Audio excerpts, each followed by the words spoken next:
Hello, YouTubers. This is David from my hydrogen generator. I got the brackets fixed. Since I was in here, I was just trying to do a video, and I was all over the place with a camera. So I stopped it and redid it. And here's where my wires are coming out through the firewall. That other hole, there's no wires in it. It went down through a brace, and I could not get.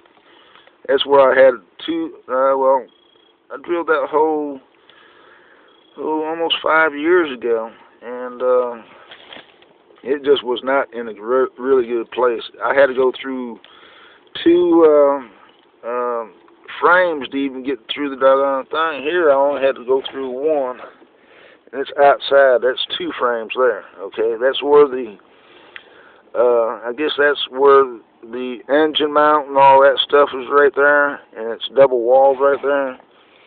It was just hell getting wires in and out. So I got a conduit. It's a little bit shorter than the piece I'm going to show you here.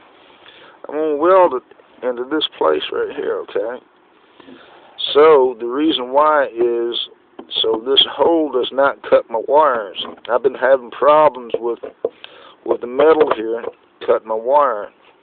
And if it's in conduit, and I'll take some of that glue stick and fill it with glue inside this, that's to insulate that and keep the wires from getting cut. Okay, and the ones I'm going to put in here is going to be permanent because I'm going to be having, I'll be testing these generators, and the power for this right here is for my amplifier and my battery charging unit here. I forgot which. It's not a what you call it? You know what that thing is. I can't even say the word, but always had a problem saying a word on that. It's just the opposite of a generator. Okay. Takes DC and makes AC out of it. Okay. Then I got my switches. Only got one switch hooked up. That was from the earlier generator. I didn't have my pipe in here yet, so that's what I'm gonna do. I know you're not supposed to do galvanized. I know how to do this stuff.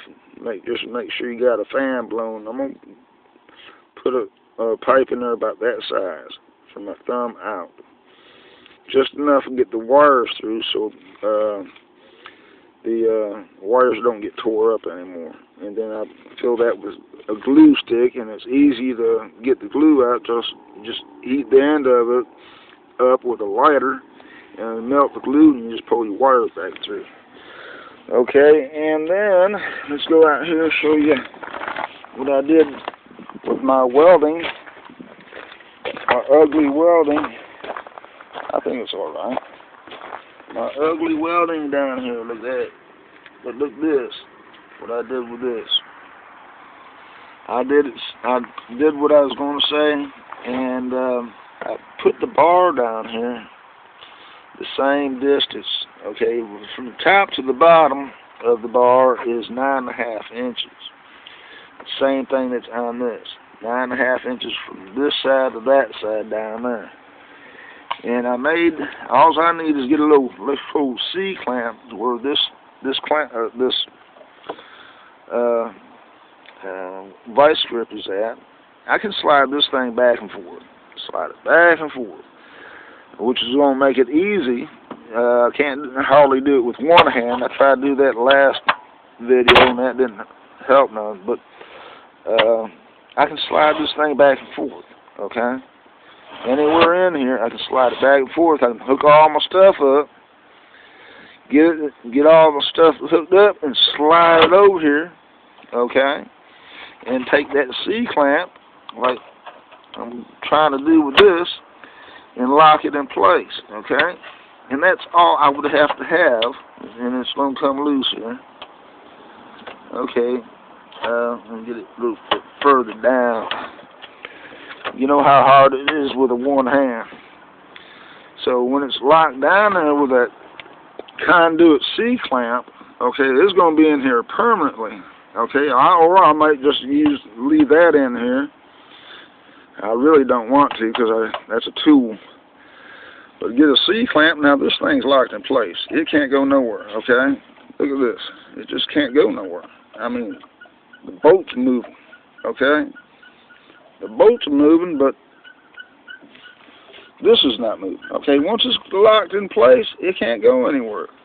That way I don't have to put any bolts in here to hold the thing in. Like I thought about drilling a hole and put a bolt through here. Okay, that's a lot of extra damn work that I don't need to do. Okay, the smart thing is to get that C-clamp, electrical C-clamp. It's a little tiny C-clamp, about yay big around. It holds up conduit in commercial buildings. Okay, and it'll lock it right in place. I don't have to worry about it. Okay, and that was simple. That was simpler than I thought it was going to be. So now I'm going to get put that pipe in that hole and weld it in place and let it cool down and string my wires through, which is the 10 gauge. This stuff right here that's the 10-aught. Okay, I got one going through the car. I'm going to have to get the other one. So I'm going to have 4 wires coming out here. Of course. Alright. That's what I'm going to do. I'm going to get this thing hooked up now. And I'm going to leave this clamp on here until I get me a C-clamp. So that's just temporary. I can lock it down, put a piece of string around this so it can't come loose. Or something, or a piece of wire, it can't come loose. And next video I'm going to show it running. And hopefully this thing runs right. I think I got it right. Okay, with the water being higher, the water in this jug's going to be up about here. Okay, and that's higher than this. So my common sense says this is going to work. And it's going to work really nicely, okay? If it doesn't, I'm going to show you anyhow my mistakes so y'all don't have to worry about it. But I like the idea what I just did here. You can slide this thing back and forth. I can cut these angle irons off on the edges here, okay? That way I can push it further this way and put me another one. Put me another one in that space. So I'll have 4 in here. And if I make it right, I can put one right here in front of the bubbler. Maybe just a single, because I have to have room for that. So I'll see you in the next vids, because I'm going to upload all these at the same time, so I'm going to do this all day. I ain't got the power on my battery. I got that loose so I can do some welding. It's a good if you take your battery off the positive side. That way you don't hurt the computer. I don't know if it still does it that way, but a while back, if you didn't take that off, it could burn your computer up. So that's a good thing to know. Okay, I'm going to let y'all go, and see you in the next vid. Thank you, YouTube, for letting me put this up. Adios. Bye.